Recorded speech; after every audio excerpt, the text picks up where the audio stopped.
محترم ناظرین و سامعین، السلام علیکم ورحمۃ اللہ وبرکاتہ۔ اخبارالہندمیڈیا چینل پر استقبال ہے، خیر مقدم ہے۔ معزز ناظرین، افغانستان کی طرف سے نئی خبر نکل کر آ رہی ہے۔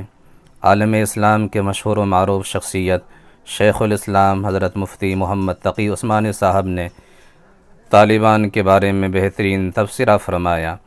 انہوں نے فرمایا ہے کہ کابل میں طالبان کے پرامن داخلے، عام معافی اور امن کی ضمانت نے فتح مکہ کی یاد تازہ کی ہے اور دنیا بھر کی ٹیکنالوجی سے لیس طاقتوں کو عملاً بتا دیا کہ ایمان کی قوت کے آگے کوئی طاقت ٹھہر نہیں سکتی، بشرطے کہ وہ ہر قربانی کے لیے تیار ہو۔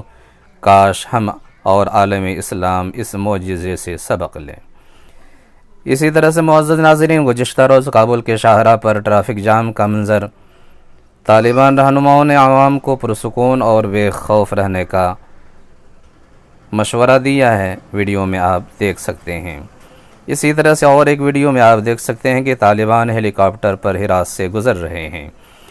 معزز ناظرین، طالبان نے کابل کے کنٹرول سنبھالا تو شام کے شہر میں مساجد سے تکبیر، اللہ اکبر کے نعرے لگائے گئے۔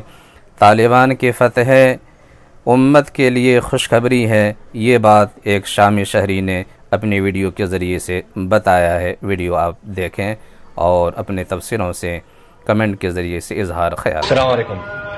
As you can hear in the background, here in Idlib, the masajid are calling out takbirat for the victory in Afghanistan at the hands of our brothers, the Taliban.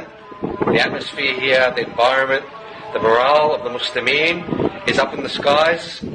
We are celebrating, like our people in Afghanistan are celebrating, the victory of our brothers at Taliban, a grand victory.